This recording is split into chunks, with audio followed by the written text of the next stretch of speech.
So let me ask you this question. Have you ever totally blown it? I mean, spectacularly blown it. Failed miserably. Not only did you fail miserably, but you failed publicly miserably and spectacularly. You blew it. Drop the ball, doesn't even begin to cover it. Now add to that you bragged in front of everybody that you would never blow it. That you would never do the thing that you did. How do you recover from that? How do you pick up the pieces and keep going from that? And what must God think about you? Especially when the promise that you make or the declaration that you make relates to Him, relates to your relationship with Him, relates to your calling from Him, relates to your obedience to Him, relates to something that is directly related to Him. What must God think about you that you have failed so spectacularly? Surely God must be done with you at that point, right? Such was the case for Peter. He had failed, and he had failed spectacularly. He had bragged to Jesus in front of everyone, his unflinching devotion, his loyalty to death, only to deny that he even knew Him. Not once, not twice, but 3 times, and with cursing and swearing and oath-taking, that he never even knew Him. Peter talked tough, but when it mattered most, Peter was a coward. Peter was a failure. How does God respond to our failures? What was Jesus' response to Peter's spectacular failure? First, I want you to notice something that maybe you didn't notice when you're reading through the accounts of the resurrection. Mark records it for us. In Mark chapter 16, verse 6, he says, "Don't be alarmed. You are looking for Jesus the Nazarene, who was crucified. He has risen. He is not here. See the place where they laid Him. But go, tell His disciples and Peter, He is going ahead of you into Galilee. There you will see Him, just as He told you." Did you catch that? What did the angel say to her? Go and tell His disciples and Peter. Have you ever noticed that before? Why? Why did He say go and tell His disciples and Peter? Why didn't He say go and tell His disciples? Peter was one of His disciples. Why didn't He say go and tell His disciples and John? John didn't abandon Him. John was there at the cross, at the foot of the cross when Jesus was being crucified. Why didn't He say go tell His disciples and John? But He said Peter. Peter, the one who denied Him 3 times. Peter, the one who failed spectacularly. Peter was singled out. Jesus wanted Peter especially to know that he was alive. Jesus reached out to Peter. Don't miss this. Jesus reached out to Peter because Peter needed Him too. Jesus reached out to the one who failed Him the most because the one who failed Him the most needed Him to reach out to Him. See, Jesus knows our weaknesses. Jesus knows our failures. He knows our past failures. He knows our failings at the moment, and He knows our future failures that we're not even aware of. Remember, it was Jesus who told Peter, "You're going to deny me." Jesus loved Peter, and Jesus knew the condition of Peter. Can you imagine? And maybe you can. Maybe you've failed at something spectacularly yourself, and so you can empathize maybe a little with how Peter felt. But imagine Peter in denying Jesus as He's going to the cross. I mean, that's kind of a once in a historical moment thing that you can be a part of, right? And Peter denied that he even knew Him. So imagine how Peter must have felt. Well, the text tells us that Peter, as soon as the rooster crowed, I'm going to start over from the beginning. As soon as the rooster crowed, that Peter hung his head and he went out and he wept bitterly. He knew what he had done. He knew how miserably he had failed, and he was disappointed in himself. And he knew that God must have been beyond disappointed in him. Jesus singled out Peter because Peter needed Jesus too. But you know what? Jesus wasn't finished. Jesus cared for Peter, and Jesus knew exactly what Peter needed. In John 21, verse 15, this is after the resurrection. This is after Jesus has shown himself to the disciples and even to Thomas, like we looked at last week. So they've all seen him. They all know that he's alive. And their minds have been ruminating on this for this time. And they're out fishing again. And I don't know why they went fishing. I kind of have a theory on this, and that's all it is. The text doesn't tell us, so I'm allowed to theorize, and so that's what I'm going to do. But I'm letting you know that's what I'm doing. I think Peter didn't know what to do. I think Peter probably thought at this point he was disqualified. I think Peter probably thought, I can't go back. I mean, I bragged I wouldn't leave him, I would die for him, and then I abandoned him when he needed me most. How disappointed in me he must be. But Peter was doing what Peter knew to do, and that he was a fisherman, so he was out fishing. They weren't catching any fish, remember, and Jesus comes along the shore and he calls out to them, have you caught any fish? No, we hadn't caught anything. Put your net on the other side. And when they did, there were so many fish, the boat began to sink. And John recognized him as Jesus. It's the Lord. And Peter, remember, Peter's a lot older than John. Peter grabbed his outer garment because he had taken it off, and he put it back on, and he jumped in the water, and he swam to the shore where Jesus was. That's important. See, Peter had failed Jesus. He'd failed miserably. But where did Peter go in the midst of his failure? When he saw Jesus, when he recognized it was Jesus on the shore, he didn't stay on the boat. He didn't start rowing away. He didn't wait there till Jesus left. He jumped in the water and he swam to the shore where Jesus was. And then the rest of them come. Peter was impetuous. The rest of them get there shortly after in the boat, dry, and they take some of the fish and they cook them on the fire that Jesus has made, and no one's talking. They're just there in the presence of Jesus. And then Jesus begins to speak, and in verse 15 it says this, when they had finished eating, Jesus said to Simon Peter, Simon, son of Jonah, do you love me more than these? Yes, Lord, he said, you know that I love you. Jesus said, feed my lambs. Again, Jesus said, Simon, son of John, do you love me? He answered, yes, Lord, you know that I love you. Jesus said, take care of my sheep. The third time he said to him, Simon, son of John, do you love me? Peter was hurt because Jesus asked him the third time, do you love me?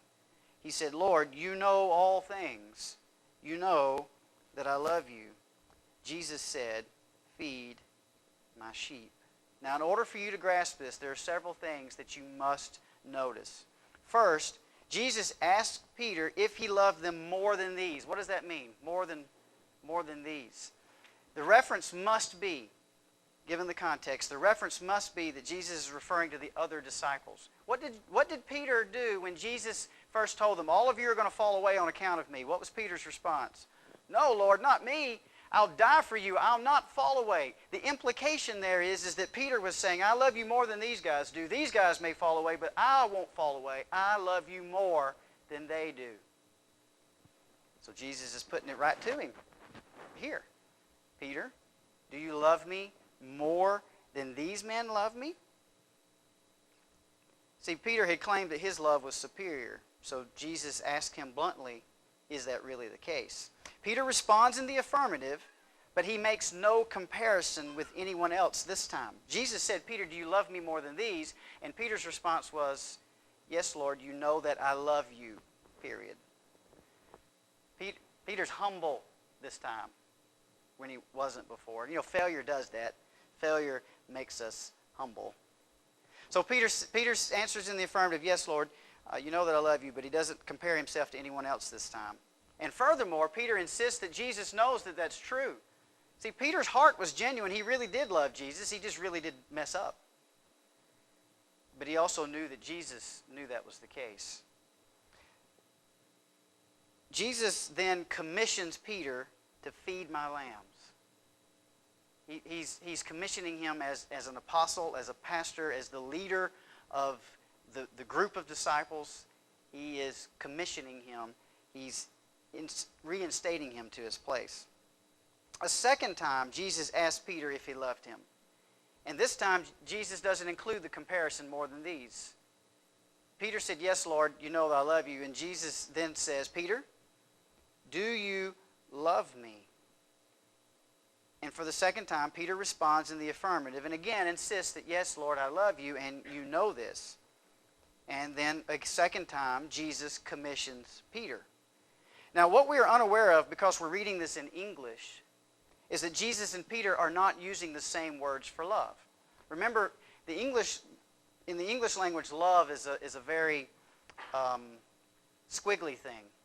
Because love, I love to watch TV, I love to read books, I love my dog, I love sports, I love the weather, I love peanut butter, I love my truck, I love my kids, I love my wife, I love Jesus. Do I love all of those things the same? Hopefully not. But you can't tell that by the word alone. Well, in the Greek language, you use a different word.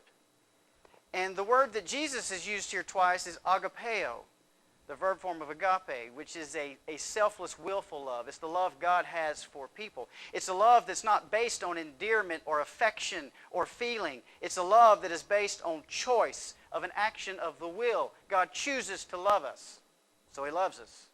Not that we're lovable. He simply chose to love us. And that's the word that Jesus is using when He asked Peter, Peter, do you love me, agapeo? And Peter responds, Lord, you know I love you, phileo. It's a different word. That word, now sometimes those words are used interchangeably. They're not always distinct. But in this instance, where they're used side by side, they're meant to contrast. And the slight difference in meaning, the phileo love is the love of friendship. It's where we get the English word Philadelphia, the city of brotherly love. It's the love that a man has for his brother. It's the love that you have for your friend. It's the love that you have for someone that you care about, that you know, that you have affection for. And Peter says, he doesn't respond back, yes, Lord, I agapeo you. It's, yes, Lord, I phileo you. Now, does that mean that Peter is saying, I don't have the kind of love for you that you're asking me? No, I don't think that's the case. I think this is, again, a case of Peter's humility. Newfound, by the way, but humility. He didn't measure up to the first kind of love, and he knows that he didn't. He genuinely loves Jesus. He really does feel for Him. He really does have affection for Him. He really does love Him relationally in that regard. Brilliantly. So the second time, Jesus commissions Peter. The third time, Jesus asked Peter, do you love me? This time, Jesus uses the verb phileo, the same one Peter used.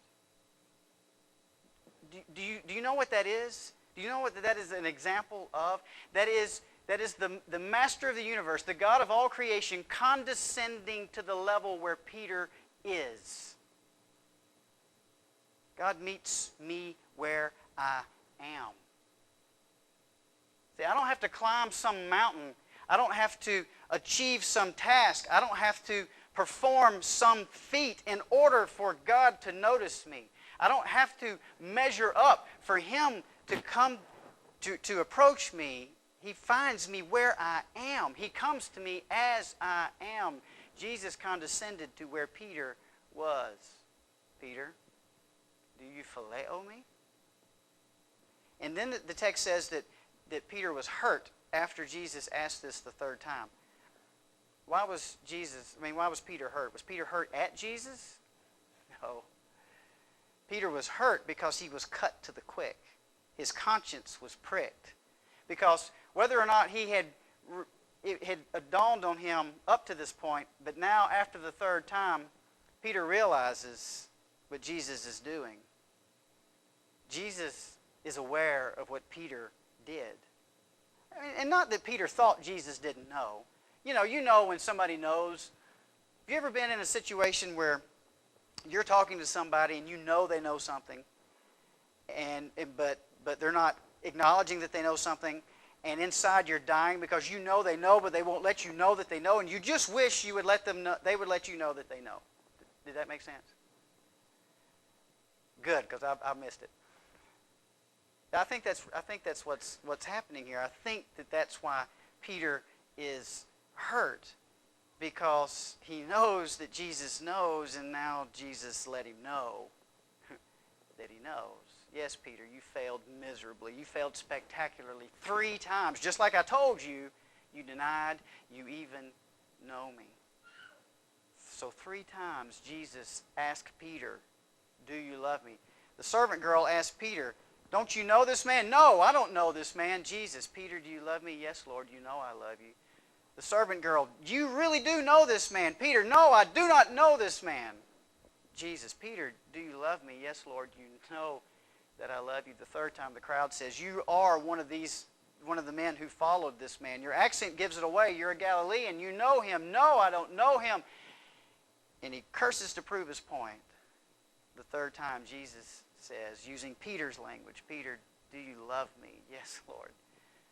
You know I love you. Then Peter, feed my sheep. He reinstated Peter. He commissioned Peter. He gave Peter back what Peter thought was gone forever. What made the difference? The resurrection made the difference. See, if Jesus had died and stayed dead, then that would be the end of it. There'd be no Christianity. There'd be no church. There'd be no movement of just a handful of men that turn the world upside down because men die every day and stay dead. They have for thousands of years. That's what we do. But Jesus didn't. He changed all that. And it is the resurrected Christ who engaged Peter, who met him, condescended to him, met him at his point of need, acknowledged his failure, allowed him to confess him 3 times to his face. If you don't remember anything else from this morning, then remember this one point. Jesus meets you where you are. What is religion? Religion, the simplest definition, is man trying his best to get to God. That's what religion is. The world's full of them. The world is full of Christian religions. The world is full of other religions who all seek, and you hear people say this all the time, well-meaning people, dumb as the day is long, but well-meaning, that, well, basically they're all the same. You know, all religions are basically the same. They have a moral code. They keep people from killing each other, and they try to keep in check man's propensity for evil. No. Well, maybe for religion,